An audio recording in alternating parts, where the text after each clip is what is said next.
Good morning.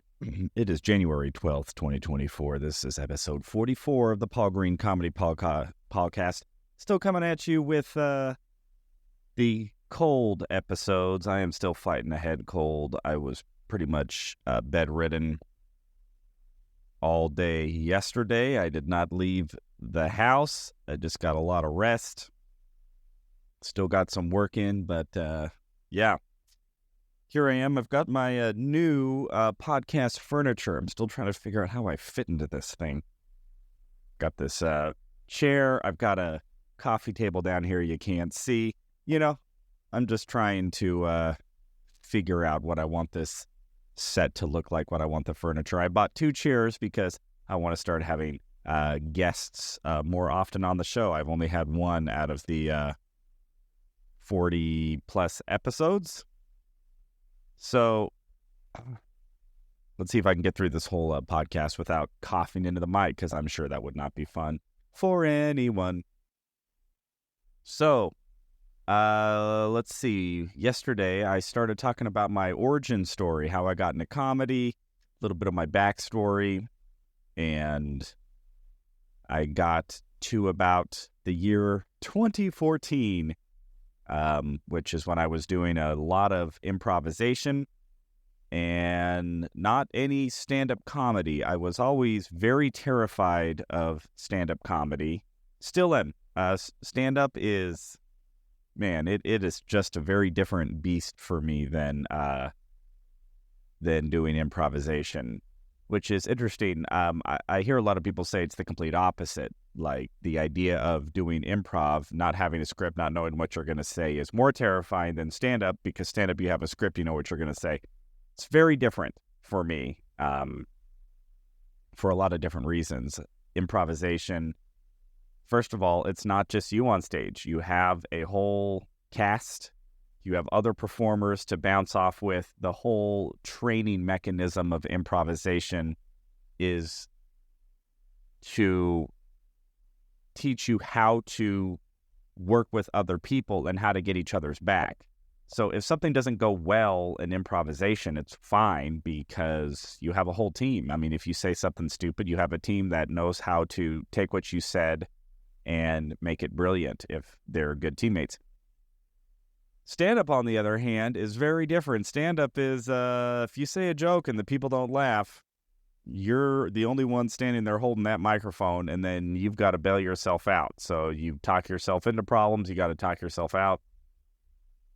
And there's a very different expectation, I find, with the audience as well. With improvisation, the audience knows everything you're saying is off the cuff. So they're already sort of just blown away by the fact that you're even doing that you're even having the audacity to just come off the cuff and say whatever comes off the top of your head. And I think the audience, because they know that, because they know it's improvised, I think their expectations are lower in a different way. Whereas with stand-up, it's like, oh, we're going to go see a stand-up show. This person thinks they are funny, so we should be laughing. What this person thinks they're funny, and so everything that they say should make me laugh. So it's a very different expectation, I think, with the audience. And so I never wanted to do stand-up. That was never really in my thought process that stand-up comedy was going to be where I was putting my focus. I really only wanted to do improvisation and acting. So in about 2014, I had been doing Gestures, this short form improv troupe. Pretty much, I mean, it was a huge portion of my life. And I decided to take a break, because I had really not had a break in like 7 years. I pretty much did it nonstop. And during that break, I got an email from a nearby theater Tempe Center for the Arts, that they were offering a free intro to stand-up comedy class. Like, come audit this class or whatever. And I'm going, well, I'm taking a break from gestures right now. This will be just a good chance. I'll just go take a free class. No big deal. Whatever. I'll just go see what this stand-up comedy thing is about. So I went and I did the workshop, and that's where I met Tony Visick, who was teaching the class. I did this free workshop. He sat me down after the class and just said, hey, you've got some talent. You want to take my comedy class? All right. Sure. Why not? What's the worst thing that could happen? It alters the course of my life indefinitely. So I end up taking this stand-up comedy class with Tony, and that's where I first started to learn what stand-up was about and, how to write a joke. And then as part of that stand-up comedy course, we had like our student showcase or whatever, where we got to perform 5 minutes. And so I did this 5 minutes of stand-up comedy that I'd been working on through the course of the class, and it went okay. I didn't think it was, earth-shattering, but it, I guess, was good enough, or there was something about me that was impressive enough that after that class, Tony, the teacher, would have sort of a one-on-one with each of us and just sort of talk through our set and just kind of give his take on everything. And when he sat me down, he goes, what the heck are you? He didn't use the H word. He used a much worse word that I'm not going to say on YouTube. He goes, what the heck are you doing in Arizona? I was like, wait, what? Huh? He's like, why aren't you in New York? Why aren't you in LA? Why aren't you really pursuing this? And that really was totally out of the blue for me. So if you had listened to my podcast yesterday, I talked a lot about how I never had that inner confidence. I always needed permission. So all of a sudden, just out of the blue, here's this, stand-up comedy teacher who barely knows me. He's only known me for about the month or so that I've been in his class, but also has been in the industry and been in the business his entire life. Like, he's seen it all, and he saw something in me that was, I guess, talented enough for him to really be questioning why am I not really pursuing a comedy career in LA or New York? Like, why am I not really going for it? And not only did I not have an answer for him, that hadn't even occurred to me.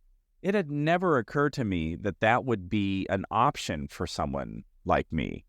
And again, I've talked about this previously, but I just had such an incredibly limited mindset in terms of what I was capable of and what I could accomplish in my life. And I was just so not a confident go-getter, go tackle the world, go do hard things. I was just so not built that way or trained that way. And so it was really odd to me to be hearing this. And, I don't really remember how the rest of that conversation went. I'm sure I probably just made some excuses and, why would I want to go to LA or New York? There's nothing special about me, and I'm sure I just made a bunch of excuses or whatever. But that planted a seed in me. And over the course of the next year, several significant events occurred in my life. So I started doing stand-up, And then the next thing was I got a new job at a software company called Infusionsoft, which is now called Keep. And at the time, Infusionsoft had in its employ a full-time dream manager. That was his actual title, a man named Dan Rouse. And his whole job was to train and help the employees achieve their dreams. And so I got this job, and I started working with Dan. And Dan sat me down one day, and he just goes, "What really is your dream?" He goes, if I don't remember how he worded it. Something like, what's the one thing that you want so bad in life that you're even afraid to say it out loud because you're either embarrassed about it or you just don't think it could possibly happen? And I said to him in that first meeting that I wanted a recurring role on a sitcom. And I had never said that out loud to anybody. Now, remember, I told my 8th grade counselor, if you listen to yesterday's podcast, I told my 8th grade counselor that I wanted to be an actor and didn't really get a positive response. And so now I'm 32, 33 years old, and now somebody again is actually asking me what I really want to do. And what I really wanted to do was be a sitcom actor. That's what came out of me. Just blows my mind. And the difference here is when I told that to my dream manager, Dan, it was a very different response. It was incredibly supportive. It was, hey, what do we need to do to make that happen in your life? So now I have Tony Visick, a stand-up comedy coach who sees me do stand-up and says, "Why aren't you in LA?" And now I have a dream manager saying, "Why aren't you going for your dreams? Like, what is your actual dream? What do you want to do?" Now, I could go into a lot of details about a lot of events that happened, but ultimately, those experiences with Dan and Tony started to transform my belief systems, not only about myself, but about life in general, to, where I used to be a lot more afraid and sort of go with the flow and waiting for permission and just sort of taking whatever I could get in terms of career, in terms of opportunity. I started to shift into this mindset of being a dreamer and going for dreams, which is a big reason why the theme of the Paul Green Comedy PaulCast is, I say it's a podcast by a dreamer for dreamers, or a podcast for dreamers by a dreamer. And a lot of this idea of going for dreams was born in those discussions with Dan Ralph, and at Infusionsoft as my official dream manager. And he even had a title. And then Tony Visick really keeping on me and saying, "Hey, why aren't you going for this? Why aren't you moving to LA? Why aren't you making this happen?" So between Tony and Dan and a bunch of other incredibly influential people in my life at that time, I decided to go for it. And in September of 2015, I packed up everything I owned, threw away or gave away probably 2/3 of everything I owned, and threw the rest in a U-Haul and rented a room in a condo in Pasadena, California, and moved into a room that was a third of the space that I was living in for about 3 times as much. But I was there. I was in Los Angeles, and that set me on a path there in Los Angeles for about 7 years of a lot of interesting, challenging, incredible experiences.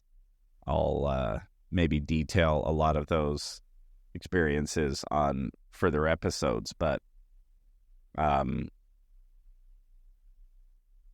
yeah, that experience of moving to LA when I was maybe 33, 34 years old, I had no prospects. I had no acting credits. I had no real acting experience other than my improv experience. So I had a lot of improv experience, which in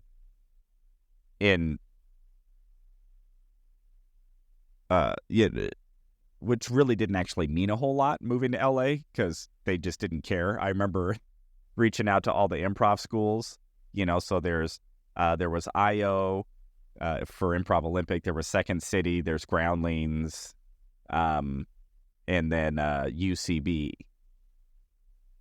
And then there's a handful of like kind of smaller indie ones, but those are sort of the main schools. So yeah, no, those are the schools that a lot of the SNL people came through, and a lot of actors go through these improv schools. And I was thinking, hey, I've got 7 years of like in the trenches improv experience. I've taught improv, I've trained improv, I do music improv. I've performed, I estimated I did over 1,000 shows with jesters.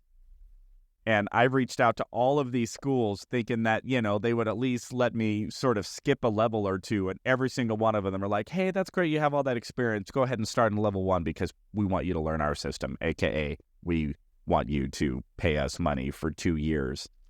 And also they just don't care. I mean, it really was a good thrust into the little fish, big pond mentality. It's just like nobody cares about me in LA. There is, tens of thousands of actors moving out there every year trying to get their big break. Tens of thousands of comedians. I don't know if it's tens of thousands, at least thousands of stand-up comedians. It really is a humbling. It's really is humbling just how little of a fish one can be in Los Angeles, and I still wasn't even anything. And dang, I went 17 minutes without coughing. It's not like I was a big deal in Arizona, I mean, I did jesters. I had a little bit of local fame, and, I'd been doing stand-up for about a year. I had maybe 10 or 15 minutes of stand-up comedy material, and it's all like my first sort of attempt at stand-up. So it's not like it's legendary, refined, incredible stand-up, And there I was in LA amongst just that sea of talent and actors and creatives all emerging, all descending upon Los Angeles in hopes of living their dreams and getting their big break and, getting that fame, getting that fortune. And so there I was, and I did that. I did that for 7 years and had all the ups and downs, small victories, big defeats. And, but I loved it though. I loved being out there. I was never burnt out. I never wanted to quit and move home. And I would probably still be there. I got involved in a relationship last year that I ended up moving back to Arizona for, but I didn't. It wasn't like, oh, okay, well, I gave it a shot. I'm done. I was ready to move forward. That all happened in 2022, and then that relationship diverted, and I don't regret that. It's just how things happened. But the theme of it all is going for my dream. And going for my dream in whatever manner makes the most sense to me with the resources that I have available to me, with the talent that I have, and the opportunities that are around me, and doing everything I can to take advantage of that. So how that dream has evolved now is really taking advantage of social media and doing what I can to share my creative side, my art, my comedy, my talent on social media. And who knows where I will end up. I have not felt compelled to move back to LA. I did visit New York a couple months ago, and man, did I love being in New York. I'll tell you what, there's an energy there. But yeah, I haven't felt a strong inclination that I need to be there for this leg of the journey. But if it calls to me again and the pathway opens up like it did back in 2015, I will move wherever my dream takes me, wherever an opportunity presents itself. But that right now is for the great unknown of the infinite universe to decide. Where I'm at right now is just pursuing my dream and my creativity and putting myself out there as much as possible online, and then also locally, which, speaking of that, I booked another gig next week, sort of a last-minute headlining gig, which was sort of out of the blue, but I'm very grateful for. So next week, I will also be performing at Stir Crazy on January 18th. So I will be at Stir Crazy on January 18th, and then I will be at JP's Comedy Club on January 19th and 20th in Gilbert, Arizona. And then the following weekend, I will be headlining at Vito's Pizzeria, which is a really fun gig in Mesa. And this Saturday, I will be back at Jester's Improv, where it all began for me, on this Saturday, January, 13th. So there's a little bit more of the backstory of this crazy dreamer who has the audacity to throw his story online for anybody to consume and derive whatever sort of inspiration it may provide for you. So thank you so much for listening, and hopefully my sexy, head cold, Barry White voice is not too distracting. I'm hoping that I am sort of on the other end of this, which it feels like it. I get sick about once a year, just seems kind of like an annual thing, and it lasts for about a week. And that's about where I'm getting. And it gets really bad for about 2 or 3 days, which hopefully I'm on the other end of that. So this is January 12th, 2024, episode 44, the Paul Green Comedy PaulCast. I love you all so much. I hope your dreams are going well, and that the opportunities are opening up for you.